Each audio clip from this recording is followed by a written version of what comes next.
पुराने शहर की सुबह हर रोज जैसी ही थी। सड़क किनारे छोटी दुकानों के शटर आधे खुले, दूध वाले के साइकिल की घंटी और चाय के ठेले से उठती भाप। लेकिन उस दिन हवा में कुछ अनकहा सा बदलाव था। शायद इसलिए कि कई महीनों बाद कोई ऐसा शख्स घर से निकलकर शहर की उसी पुरानी इमारत की तरफ बढ़ रहा था जिसने अपनी पूरी जिंदगी वहीं बिताई थी। सफेद दाढ़ी जो अब बरसों के अनुभव का नक्शा बन चुकी थी, कांपते होठों पर एक हल्की सी मुस्कान और आंखों में एक पुरानी चमक। वो व्यक्ति और कोई नहीं, रामप्रसाद वर्मा थे। नवजीवन बैंक का वो मालिक जिस बैंक को उन्होंने अपनी जवानी की ईंटों, उम्मीदों और संघर्षों से खड़ा किया था। उम्र और बीमारी ने उनके कदमों पर जरा पकड़ कम कर दी थी, लेकिन दिल की पकड़ अभी भी उतनी ही मजबूत थी, खासकर उस बैंक पर। आज वो अपने साथ एक पुरानी लेदर की छोटी सी सूटकेस लिए हुए थे। अंदर कुछ पुराने दस्तावेज थे, उनकी जिंदगी के पन्ने, उनका गर्व। गली के लोग उन्हें पहचानते थे। कुछ बुजुर्ग आदर में सिर झुकाते, बच्चे दौड़कर आती हवा में दादाजी कहकर आवाज लगाते। रामप्रसाद उन सबको मुस्कुराकर जवाब देते जाते थे, लेकिन इस मुस्कान में एक हल्की सी बेचैनी भी थी, क्योंकि आज उनका मकसद सिर्फ बैंक देखना नहीं था, बल्कि एक पुराना खाता, एक पुराना वादा निभाना भी था। धीरे धीरे चलते हुए जब वो बैंक के बाहर पहुंचे तो उनकी आंखें कुछ पल को थम गईं। नवजीवन बैंक के बोर्ड के नीचे अब चमकते अक्षरों में लिखा था, under new management, modern rules. प्रगति अच्छी बात है, बस इंसानियत ना खो जाए। उन्होंने अंदर कदम रखने से पहले दीवार पर हाथ फेरा, जैसे कोई पिता अपने बड़े हो चुके बच्चे से कह रहा हो, मैं अभी भी हूं बेटा। अंदर पहुंचते ही थोड़ा सा शोर थम गया। लोगों ने एक पल को देखा, ये बुजुर्ग कौन है? कुछ पुराने ग्राहक पहचानते थे, पर नए स्टाफ में कई लोगों को मालूम ही नहीं था कि यह वही व्यक्ति है जिनकी वजह से यह बैंक आज खड़ा है। इसी दौरान काले फॉर्मल कपड़ों में एक तेज नजर वाली, तेज आवाज वाली महिला काउंटर से बाहर निकली। यह थी रेखा। यह नौकरी उसके लिए सिर्फ नौकरी नहीं थी, बल्कि एक उपलब्धि थी। उसके सपनों में तरक्की थी, प्रमोशन था और बड़े सा घर। उसके लिए काम का हर मिनट कीमती था, बिना किसी रुकावट के। उसने बुजुर्ग को देखा, साधारण कपड़े, पुराने जूते, कांपते हाथ। उसे लगा शायद कोई झंझट वाला ग्राहक होगा। वह तुरंत आगे आई। जी, आपको क्या चाहिए? रामप्रसाद ने हल्की थकी आवाज में कहा। बेटी, मैं कुछ पुराने दस्तावेज दिखाना चाहता हूं। मैं यहीं बैठकर। रेखा ने बीच में काट दिया। देखिए, अभी बहुत भीड़ है और बिना टोकन अंदर बैठने का नियम नहीं है। पहले टोकन लीजिए, फिर लाइन में आइए। रामप्रसाद चुप रहे। उन्होंने उसकी आंखों में देखा, शायद पहचान की एक किरण मिले, पर रेखा की नजरों में सिर्फ काम का बोझ और जल्दी थी। बेटी, मैं रामप्रसाद वर्मा हूं। मैंने यह बैंक। रेखा हंस पड़ी। सब कहते हैं, कल एक आदमी खुद को आरबीआई गवर्नर बता रहा था। कुछ ग्राहक हौले से मुस्कुराने लगे। रामप्रसाद की मुस्कान मिट गई।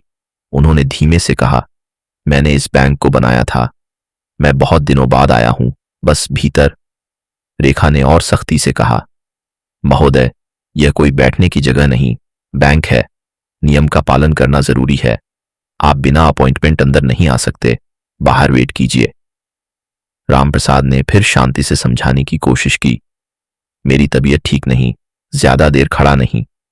रेखा ने झुंडलाकर कंधे पर हाथ रखते हुए बुजुर्ग को धक्का दिया। बाहर जाइए। धक्का हल्का था पर उम्र भारी। रामप्रसाद लड़खड़ाए। सूटकेस जमीन पर गिरा, कागज बिखर गए। उनका संतुलन सीढ़ी के किनारे से फिसलते फिसलते रुका। किसी ग्राहक ने उन्हें पकड़ लिया।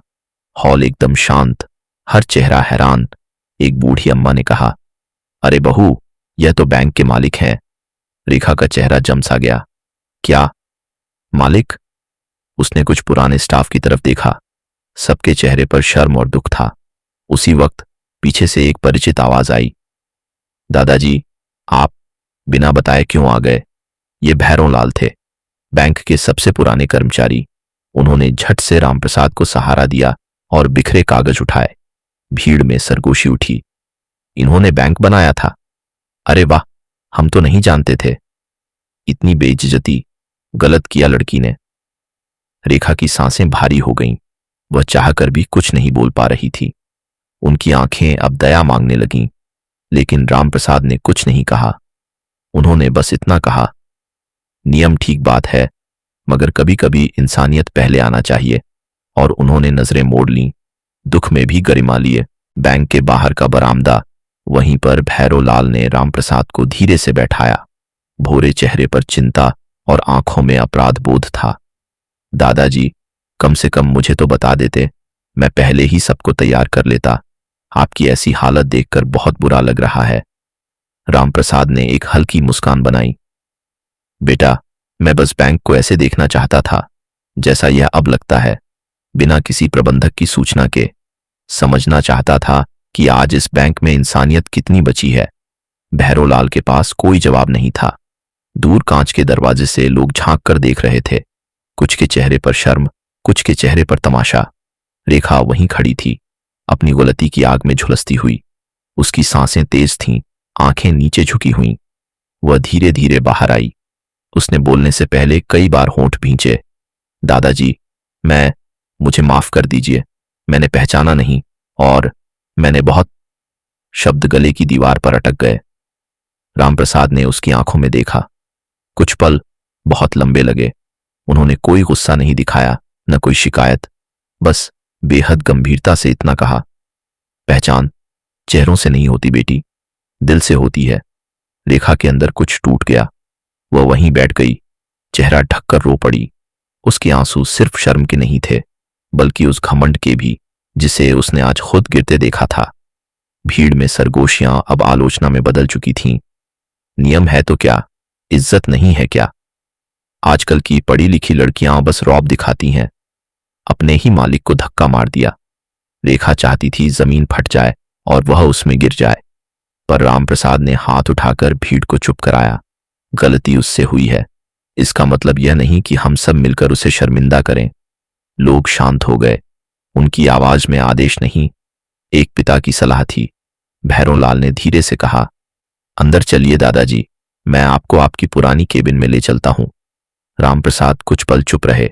उन्होंने बैंक की इमारत को देखा। नई पेंट, नए बोर्ड, नई मशीनें, पर एक चीज पुरानी लग रही थी, उनका अपना अकेलापन। उन्होंने भारी सांस ली। चलिए। भैरोलाल ने उन्हें सहारा देकर अंदर ले जाया।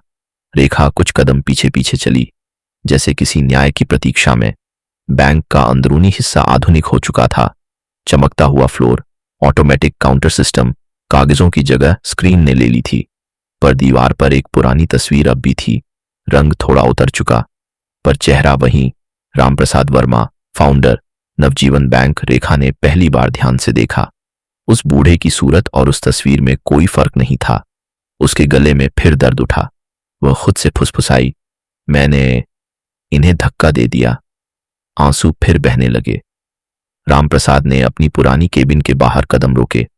कांच पर अब उनका नाम नहीं था, उसकी जगह लिखा था ब्रांच मैनेजर आर शर्मा। उनकी आंखों में एक हल्की चुभन उठी। एक पुरानी कुर्सी अब किसी और की मालिकाना हक में थी। वे बिना कुछ बोले अंदर गए। भैरोलाल जल्दी जल्दी पुरानी फाइलें और कुर्सी को साफ करता रहा। रेखा दरवाजे पर खड़ी थी, अंदर आने की हिम्मत नहीं हो रही थी। रामप्रसाद ने अपनी सूटकेस से एक पुरानी फाइल निकाली। उसके पन्नों पर हाथ फेरते हुए बोले, भैरों, यह वो कागज हैं जिनसे इस बैंक ने पहली सांस ली थी। उनकी आवाज में गर्व भी था और अकेलापन भी। इतने में बैंक के नए निदेशक और मैनेजर अंदर आए। उन्होंने जल्दी जल्दी अभिवादन किया और रेखा को देखकर सख्त आवाज में कहा, आपने क्या तमाशा कर रखा है? इतनी बड़ी गलती, आपको नौकरी से। रामप्रसाद तुरंत बोले, नहीं। एक शब्द, पर इतना भारी कि सब चुप हो गए। उसने गलती की है, सीख भी लेगी, लेकिन सज्जा इंसान को गिरा देती है और हमें उसे उठाना है। रेखा हैरानी से उन्हें देखती रही। उसने सोचा था आज उसकी नौकरी जाएगी, उसका करियर खत्म होगा, पर यहां तो उसे इंसानियत मिल रही थी। भैरोलाल ने पूछा, दादाजी, आज आप क्यों आए थे? रामप्रसाद ने धीरे से फाइल बंद करते हुए कहा, एक पुराना खाता, एक पुराना वादा निभाने। रेखा के मन में सवाल जगे, कौन सा वादा, किसका खाता? पर वह कुछ नहीं पूछ सकी। अभी भी गलती का बोझ उसे चुप रखे था, लेकिन यह तो सिर्फ शुरुआत थी। बैंक की दीवारों में जो तूफान उठने वाला था उसकी भनक किसी को नहीं थी, क्योंकि कुछ पुरानी फाइलें सिर्फ हिसाब की नहीं होती, उनमें छुपी होती हैं कहानियां, अधूरी बातें और बड़े बड़े राज जो किसी दिन दुनिया को झकझोर देते हैं। दौड़ता है। बारिश शुरू होती है। वह भीगता हुआ सड़क पर खड़ा कहता है, अगर सिस्टम गंदा है तो उसे साफ करने की जिम्मेदारी हमारी है। धीरे धीरे सुबह का उजाला फैल रहा है। थके हुए कदमों से आरव पहुंचता है अपने मेंटोर राकेश सूद के घर। दरवाजा खुलता है। राकेश, जो अब रिटायर्ड जज हैं, अखबार पढ़ रहे हैं। वो आरव को देखते हैं और कहते हैं, चेहरे पर वही थकान है जो कभी मेरे दौर में होती थी। क्या खो दिया? आरव टूटे स्वर में, सबूत खो गया सर, सिस्टम ने फिर जीत ली। राकेश हल्के से मुस्कुराते हैं, सिस्टम नहीं जीतता बेटा, हारते वो हैं जो लड़ना छोड़ देते हैं। वो एक पुरानी फाइल निकालते हैं। देखो, 6 साल पहले ऐसा ही एनकाउंटर हुआ था। नाम बदल गए, यूनिफॉर्म वही, रिपोर्ट वही, सब एक जैसा। आरव फाइल पलटता है, उसे वही गोली, वही रिपोर्ट, वही सिग्नेचर मिलते हैं। वह सन्न रह जाता है। राकेश कहते हैं, जब जुर्म आदत बन जाए तो कानून को आवाज बनना पड़ता है। अब ये लड़ाई सबूत की नहीं, इच्छा की है। आरव खड़ा होता है, आंखों में आग। अब ये केस मैं सिर्फ एक वकील बनकर नहीं, एक नागरिक बनकर लड़ूंगा। कोर्ट रूम खचाखच भरा है। मीडिया कैमरे चमक रहे हैं। लोगों में खुसर पुसर है। आज फैसला होगा। जज वंदना त्रिपाठी अपनी सीट पर आती है। आरव मेहरा खड़ा होता है। योर ऑनर, यह केस अब एक व्यक्ति के खिलाफ नहीं बल्कि एक पैटर्न ऑफ क्राइम के खिलाफ है। वह 2 केस सामने रखता है, एक 6 साल पुराना, एक आज का। 2 अलग शहर पर एक ही हस्ताक्षर, एएसपी देवेंद्र ठाकुर। कोर्ट में गूंज। सरकारी वकील उठता है, यह सब राजनीति है। आरव जवाब देता है, अगर सच्चाई दिखाना राजनीति है तो मैं सबसे बड़ा नेता हूं। मीरा गवाही के लिए स्टैंड पर आती है। उसकी आंखों में आंसू हैं, लेकिन आवाज मजबूत। मेरा भाई पढ़ा लिखा सीधा सादा इंसान था। वो देश से नहीं, भ्रष्टाचार से लड़ना चाहता था, लेकिन जिनके हाथ में कानून था उन्होंने ही उसका गला घोंट दिया। जज कुछ देर चुप रहती है। सन्नाटा। पंखे की आवाज तक सुनाई दे रही है। अचानक अदालत के दरवाजे खुलते हैं। भीड़ मुड़कर देखती है। घायल सी सना खान अंदर आती है, चेहरे पर पट्टी, हाथ में लैपटॉप। वो कांपती आवाज में कहती है, योर ऑनर, फुटेज मिल गया है। वह स्क्रीन कनेक्ट करती है। पूरा कोर्ट अंधेरे में डूब जाता है, सिर्फ स्क्रीन पर रोशनी। वीडियो चलता है। आर्यन निहत्था है, हाथ ऊपर किए, डर के मारे पीछे हटता है। एसपी ठाकुर चिल्लाता है, फायर, और गोली चलती है। कोर्ट में सन्नाटा। लोगों के चेहरे जम गए हैं। जज की आंखों में गुस्सा साफ झलकता है। काफी हो गया। जज की गूंजती हुई आवाज। अदालत यह आदेश देती है कि एएसपी देवेंद्र ठाकुर को तत्काल प्रभाव से निलंबित किया जाए और इस पूरे मामले की सीबीआई जांच शुरू की जाए। साथ ही मंत्री रघुवीर पांडे पर आपराधिक साजिश का मामला दर्ज हो। पूरा कोर्ट तालियों से गूंज उठता है। नीरा रोती हुई आरव को गले लगाती है। आरव धीरे से कहता है, देखा नीरा, कभी कभी जीत का मतलब किसी को सजा देना नहीं होता, बल्कि सच्चाई को जिंदा रखना होता है। कुछ महीने बाद शहर में पोस्टर लगे हैं, आर्यन ट्रस्ट, न्याय की नई राह। नीरा अब एक एनजीओ चलाती है जो झूठे मामलों के पीड़ितों को कानूनी सहायता देती है। आरव सुप्रीम कोर्ट में पुलिस सुधार बिल पर काम कर रहा है। सना का न्यूज चैनल अब पूरे देश में सच दिखाने के लिए जाना जाता है। रिटायर्ड जज राकेश सूद अखबार पढ़ रहे हैं। हेडलाइन है, युवा वकील आरव मेहरा ने बदल दी न्याय की परिभाषा। नीरा कोर्ट के बाहर खड़ी है, आसमान की ओर देखती है। हवा में धीरे से आर्यन की तस्वीर लहराती है। वो कहती है, भाई, तेरा सच अब कानून बन गया है। कभी कभी एक आवाज पूरी व्यवस्था को हिला देती है। कानून तब तक जिंदा रहता है जब तक कोई उसे सही मायनों में जीने की हिम्मत करता है। इंसाफ देर से मिला, लेकिन मिला, क्योंकि सच्चाई कभी मरती नहीं।